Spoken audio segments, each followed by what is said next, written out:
G'day, I'm Glenn. It's great to be here. We live in a meritocracy. I know you thought it was a democracy, but it's a meritocracy, which is all about I'm valuable because of what I do. What I achieve is what makes me valuable. Let me put it to you this way. Who's more valuable, a doctor or a street sweeper?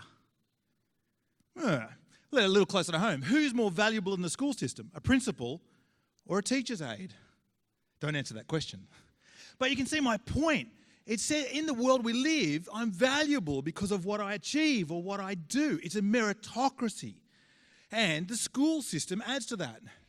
Just think, you work under the regime of NAPLAN, and the students are assessed, the teacher is assessed, and then the school is assessed according to the results that are achieved. That is a meritocracy. There's an article you ought to read if you have children or you're involved in teaching. It's called Silicon Valley Suicides.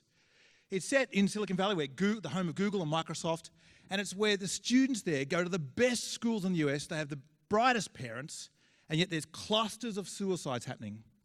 Why?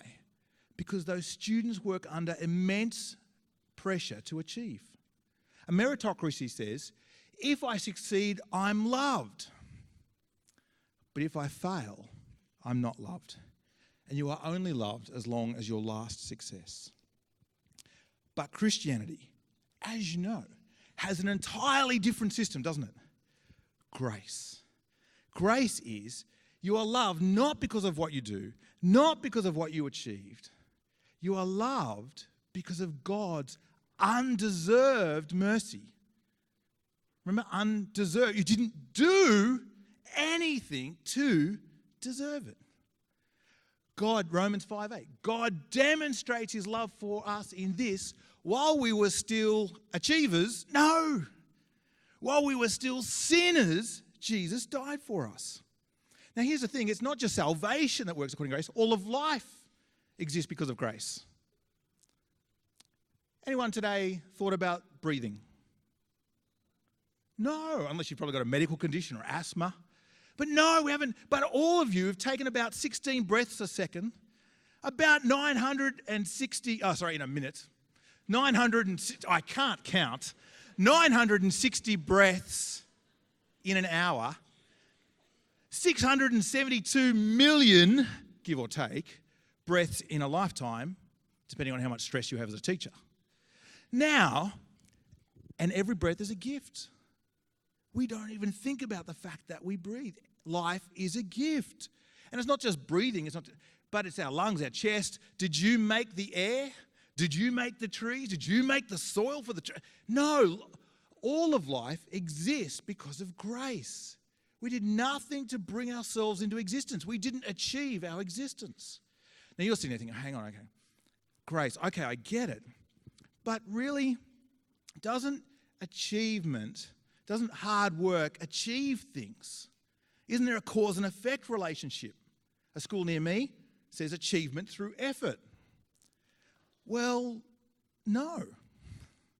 Actually, it's not cause and effect. It's a relationship of grace. Our actions achieve results because of grace. Dig into the end of Ecclesiastes chapter 2. Look at the start of Ecclesiastes chapter 6. Read Psalm 127. Unless the Lord builds, the builder builds in vain. Unless the watcher watches, but unless the Lord watches, the watcher watches in vain. There is actually no direct relationship through our effort and achievement. It's actually because God is at work in our effort by grace to bring results. Let me just ask you a question. You say it's all about hard work. Who gave you your capacity to work hard? You didn't create it.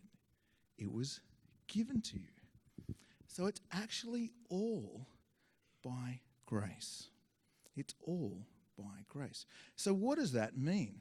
Well, I actually think this incredibly changes our understanding of teaching. Firstly, if we understand our teaching is by grace, or your teaching is by grace, it means our teaching is not determined by our last success or failure in the classroom. You are loved because Jesus died for you. You are loved because God made you. You are valuable because of grace. You are not valuable because your last class went well.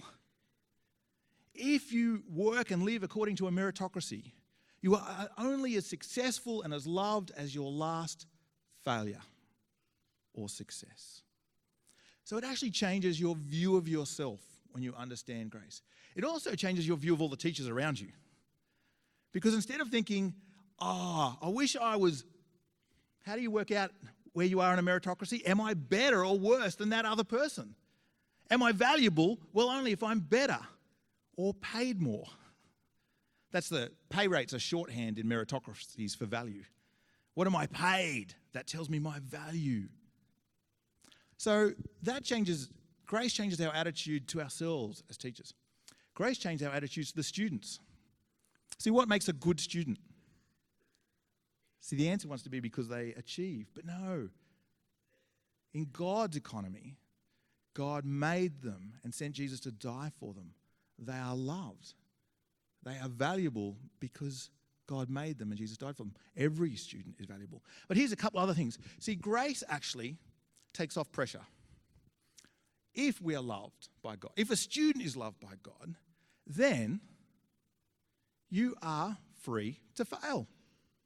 You are free to fail. It's not going to change whether or not you succeed in life. You're free to fail. You're free to take risks. You're free to go out there.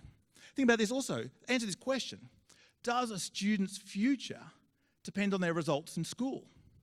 See, if we answer that question, yes, we've denied that God's grace is at work in the life of the student outside the school, that he can bring goodness to them by his great power and great love anywhere. Now, here's one of the questions. Will grace stop students from working hard? Well, Ephesians chapter 2, verse 10 is the great verse on grace, saved by grace. How does it end, though? Chapter 2, verse 10 ends with, you've been saved by grace, but you've been created in Christ Jesus to do what? The good works that God prepared in advance for you to do. When we understand grace, it frees us up, it liberates us, and it hurls us out into achievement because we are loved, not because we have to earn our love.